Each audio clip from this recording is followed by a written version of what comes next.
Hello, everybody, and happy Friday. Today is another episode of Tea Time with Rachel. I'm just incredibly honored to welcome Carla and Jeannie from the Little Red Dress team. I am just so happy to have you, and thank you both so much for taking the time to have this conversation today. Thanks for having us. Carla is from the Muskama Zewinu and Niska Nation. Did I say it right? Zawadeno. Zawandeno. That's the D, Zawandeno. Can you say your traditional name for us so that we can learn it? Mach Mawidimga. Mach Mawikamak. Mach Mawidimga. Ga. Okay. Well, thank you for that. And I know my husband Darren always says if you don't have a in the sound, you're saying it wrong. So I'll practice that.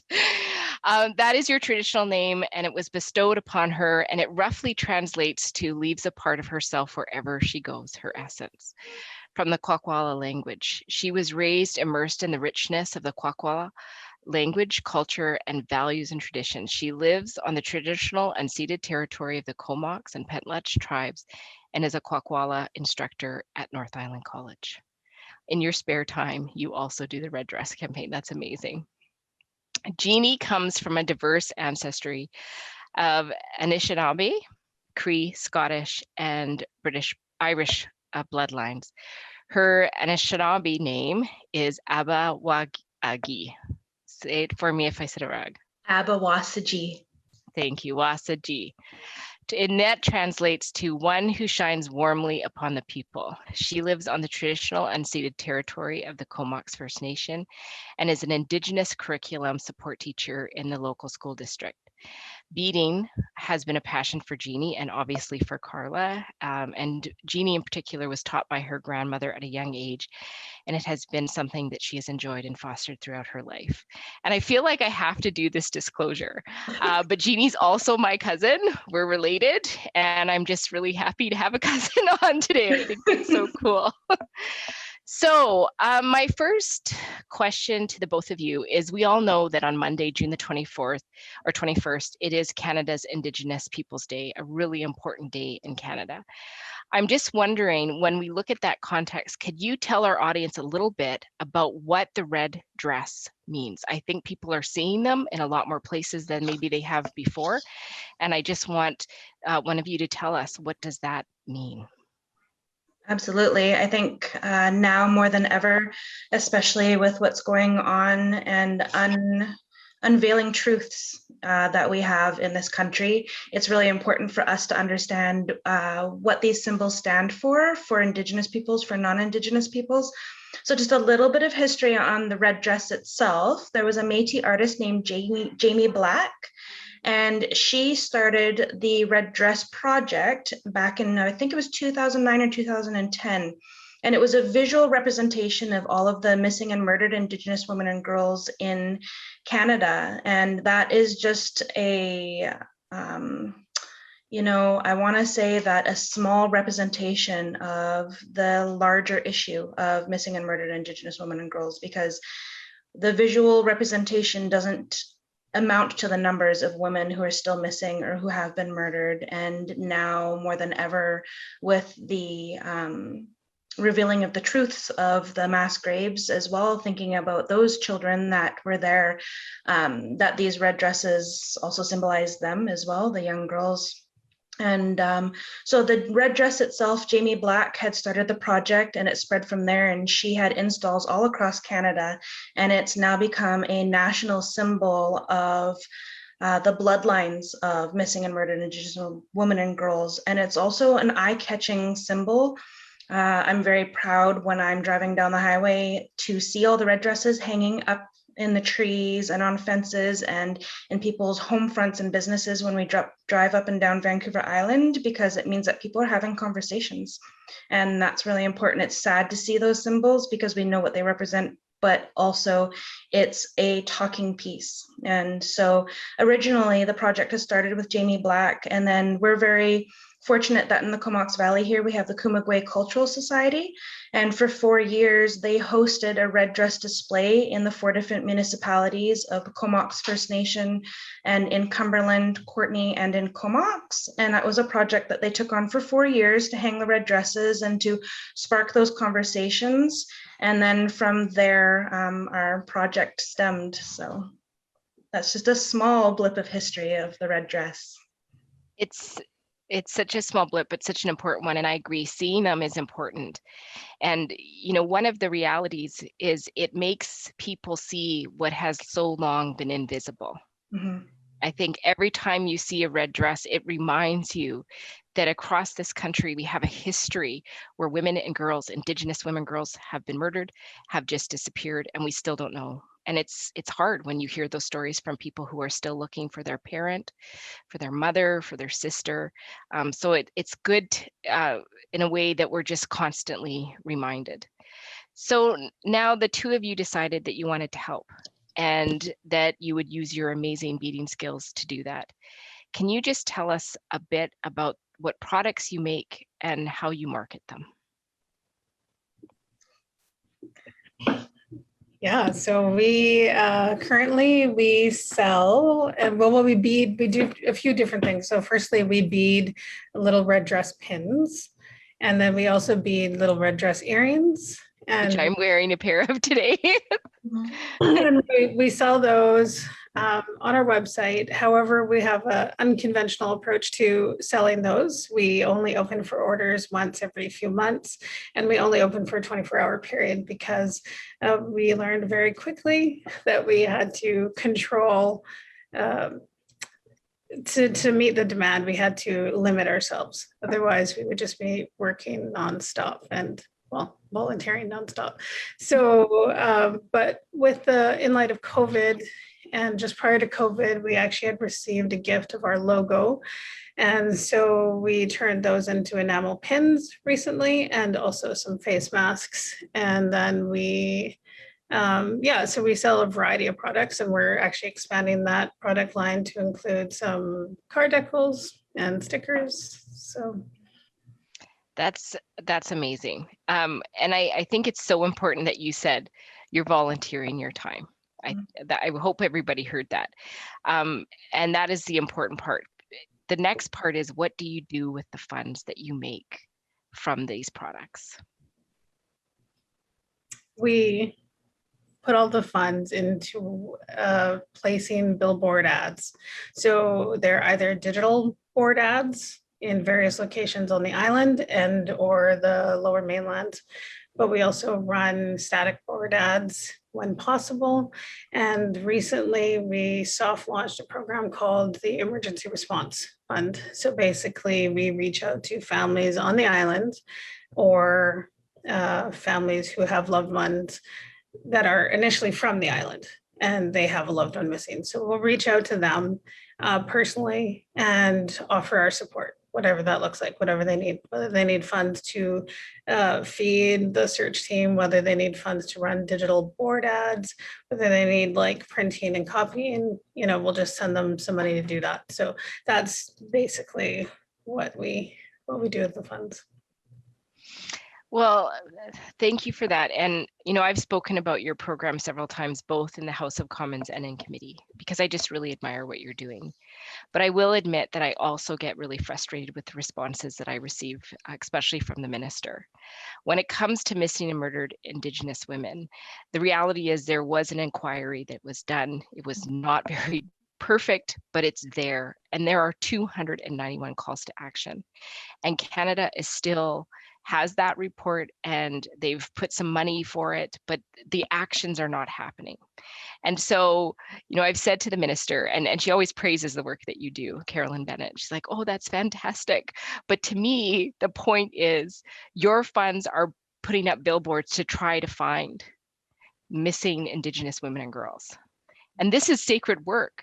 But I also believe that finding these women, stopping the murder of Indigenous women and girls, should be funded by the federal government, because you guys are put in a position where you have limited resources and you can't serve the need, but you're trying.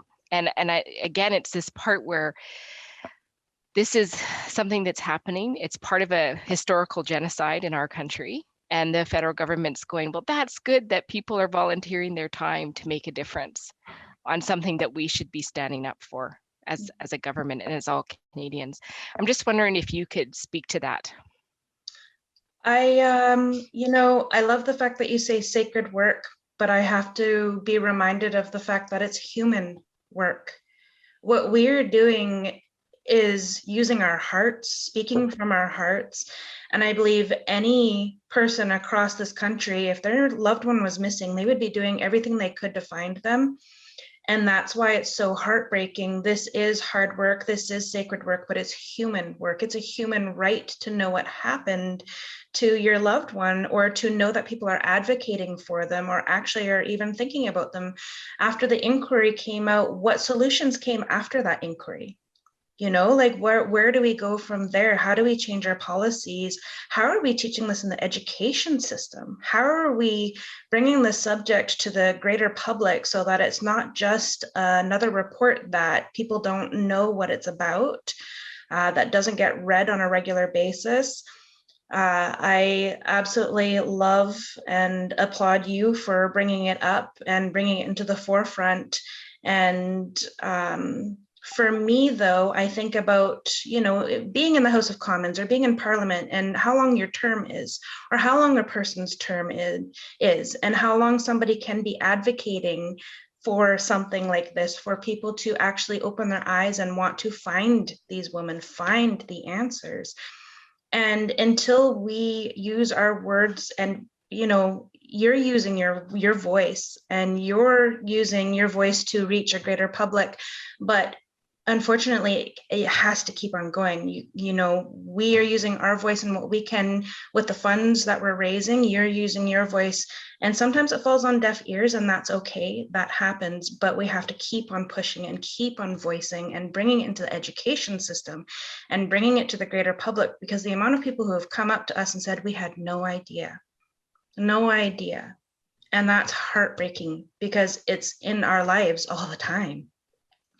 So for me, thinking about, the calls to action, and for me thinking about the inquiry, it's frustrating at times, because I feel like sometimes there's not enough traction, but at the same time, if we can keep on using our voices and pushing and making this more visible and advocating and backing up people like you do for us in this project, that's important work. So. Well, thank you for that. And I appreciate the work and how many people are coming together. And it does make me feel somewhat hopeful to hear that you have to sort of limit your times of selling because the demand is so high. And I appreciate that, because it does show that interest and that concern. And I know for our office in the last few weeks, many non-Indigenous Canadians have been calling us to share their shock and horror at the finding of the 215 children buried in unmarked graves right outside Kamloops Residential School. And now, of course, we know that the bodies of other children are being found across Canada. And it's I think it's hard in a way. I think you talked about it really well, Jeannie. Just this is everyday reality. How many families have heard the stories like about, their loved ones who were in residential school who say this kid went missing, we never saw them again, or I saw this kid really sick and then I didn't see them again. And I think, Murray Sinclair has been really powerful in saying when we were doing the Truth and Reconciliation, what he didn't expect was to hear as many stories as he heard of survivors saying, we saw this person killed, this child, and then we didn't see them again. So he asked for resources. He asked for resources to do more study so that could be part of the report. And he said, even in committee to us, that there is information in our report that says here's where some places might be that bodies could be found. And even if Canada would look for that right now, the testimony is right there, it would show a serious step in the right direction. And recently, Leah Gazan from our party called on the government to name this history and what is currently happening as a genocide, and that it meets, of course, the international standards of a genocide. And because I believe that is absolutely what it is. I'm just wondering, with all of this coming out, has anything changed for you in the work that you do in this context? I think that we as a project and a team are we're not untouched like the rest of the country. You know, our collective grief is insurmountable. And I think that there's a lot of people waking up to realize that, or to wonder how this happened. But I think the real question should be, why is this continuing to happen? This is not something that happened 25 years ago. Sure, the last residential school 25 years ago, that closed 25 years ago. And I'm constantly reminded that because that was the year my daughter was born. And so those things like ring true to my ear that like I could have been in residential school. You know, I'm definitely a product because of my parents, my grandparents. So I think that the opportunity that we're faced with right now is for Canadians and individuals to start kind of exploring that history. And I think that we are in an opportunity to help spread that awareness. There's so many like children in care right now that are like, the number of children in care is like, I think it's like twice as high as the height of the residential school era. Like, how is that right?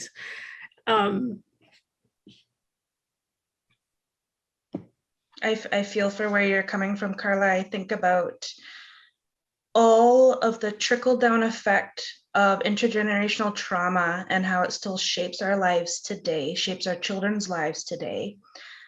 And that the conversations that we're having now are, again, not new to us. They're not new to our parents, our grandparents, but the reactions from our coworkers, from other family members that didn't know that history, of people that you see walking down the street and you're wearing an orange shirt, those conversations are what's changing now. And I feel that we have an opportunity to, again, affirm the things that we've been saying for years and years, but now people are more willing to listen.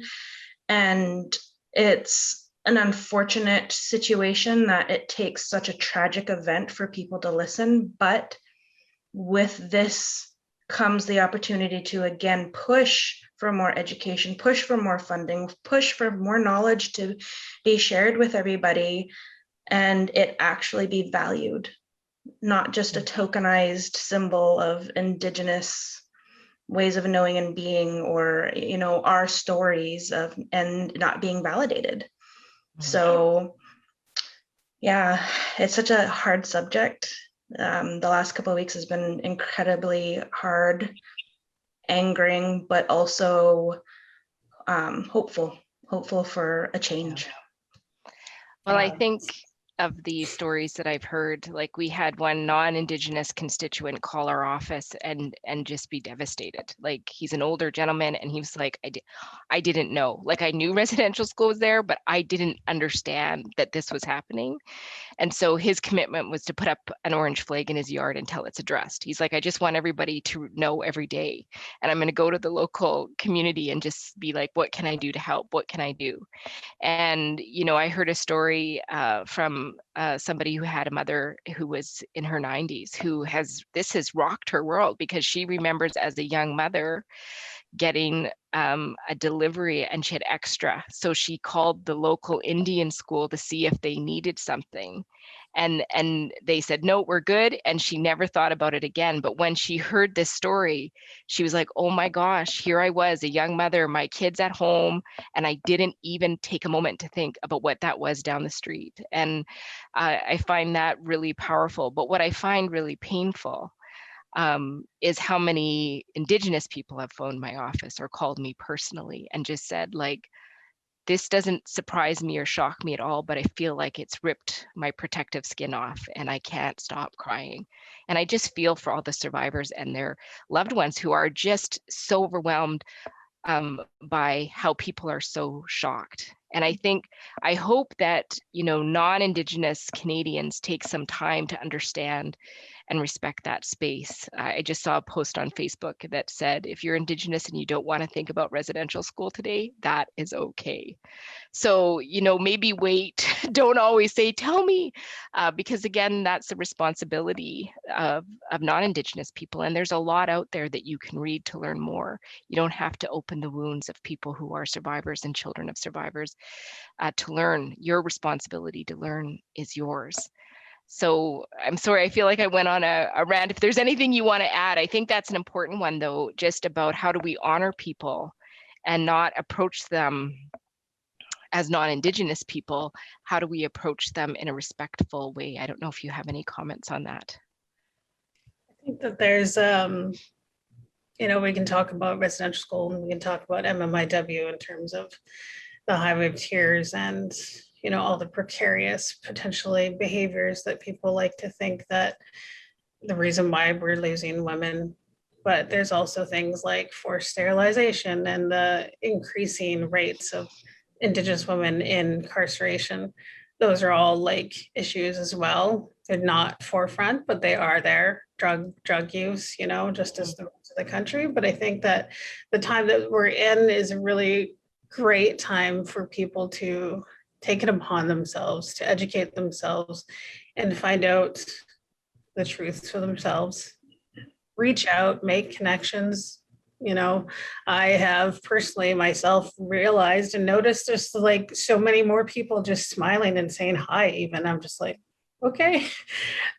Recently went to the mall and for the first time actually didn't feel like I was being watched every step that I made. Like there was like signs in Sephora and there was like a sign in another store that basically said all their proceeds were going towards the RRSS or other residential school campaigns. And I was just like, my mind was literally blown and I was almost like overwhelmed because of how much people were seeing me, but in a different way in the world. So just like stopping to take a moment and like reflecting on your own life. How have these things caused an effect, like ripple an effect in your life? And then like work from there, like take what you know and what you're passionate about, what your strengths are, and do something to change it. Like I'm sure the federal government, the provincial government has responsibilities, but we all have responsibilities as human beings. And until like we can look out our front door and see our environment and the people around us living healthily, we all have a lot of work to do. Yeah.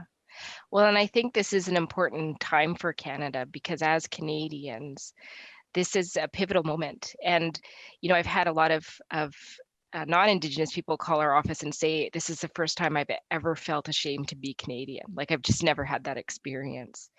And I understand that, but how we deal with this moment, we get to decide the Canada we have in the future. This is our moment. We can make a decision to acknowledge the history. And I think what you said, Carla, was so powerful, being seen, like the history across Canada. And I mean, I'm married to an Indigenous man and I grew up in an Indigenous family. I remember learning about racism because I was non-Indigenous and I kept seeing that how I was treated was different than how my family was treated. And I couldn't get it because I was a kid, but I remember starting to understand they're treating them different because they are brown and I am not brown. And it was like I was like 8 when I figured it out. And I was like, oh, so I have never been colorblind because I had to see all the time that how I was treated was different. And it really opened my eyes. So I think, the being followed in stores, that is the history, but now to be looked at and seen like, oh, maybe how I've perceived Indigenous people was completely wrong.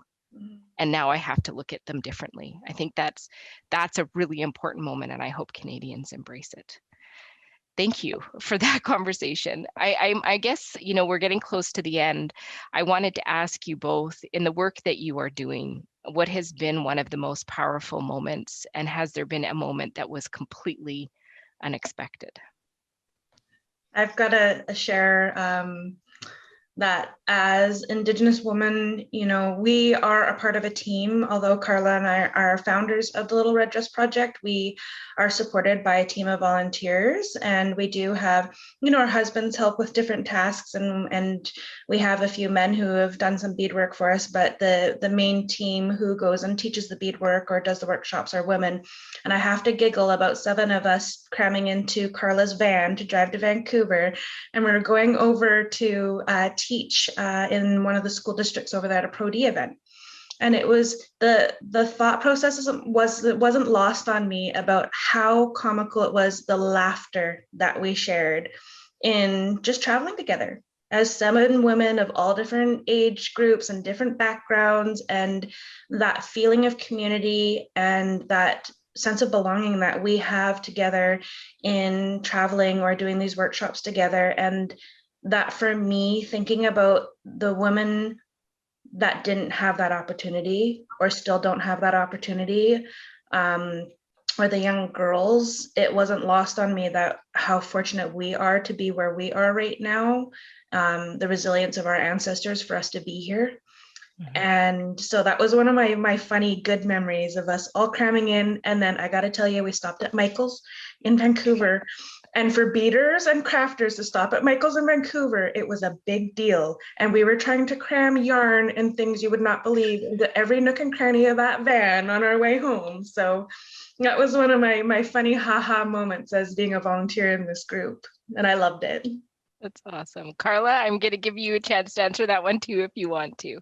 Yeah, so I think for me, there's two moments, and I'll keep them short. So the first, I think, most powerful moment, one of the moments was for me is Jeannie and I went across with some team members over to the Nechotnal side of the island to conduct a workshop there for some Indigenous women that were doing their own kind of MMIWG work.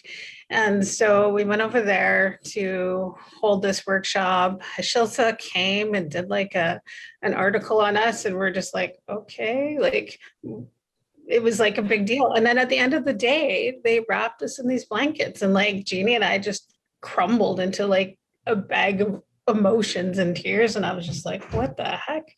Like, just to feel so supported and loved and held up for the work that we do. I think sometimes Jeannie and I kind of take for granted the work that we do and how impactful it is. I think we just putter along and we do the work because it needs to be done.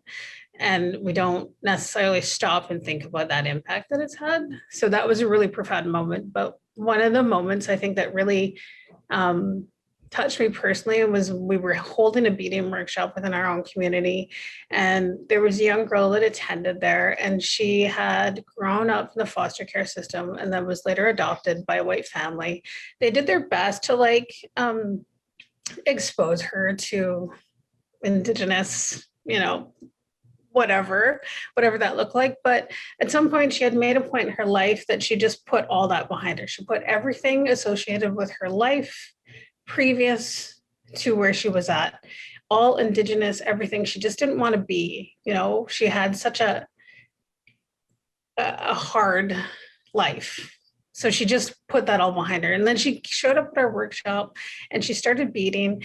And then she just had this like enlightened aha moment that like, I used to bead. I enjoy beading. And I don't know why I stopped beading.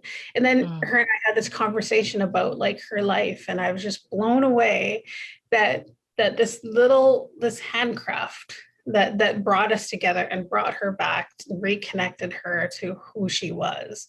I'm not sure where she is to this day, but like just to share that moment was such a beautiful thing. That's wonderful. Well, thank you both for coming. I really appreciate it today. I think the conversation was incredibly powerful, and it always goes by so fast. And I thank both of you because I think this is important work, because this has been a history and a story that has been an Indigenous history and story, but it really needs to become a Canadian story and a Canadian history, and all of that needs to be acknowledged. So thank you for the work that you do to keep women and girls safe, and thank you for just continuing this really important work. And for the rest of the audience, I look forward to seeing your orange on Monday, and we will talk again at tea time next week. Bye, everyone.